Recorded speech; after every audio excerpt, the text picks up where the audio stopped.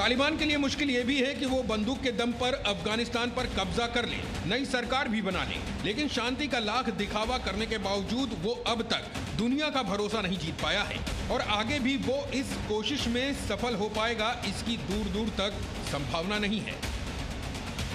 Anas Malik, Zee media, Kabul, Afghanistan. Presenting the News app, available on Google Play and App Store. Download it now.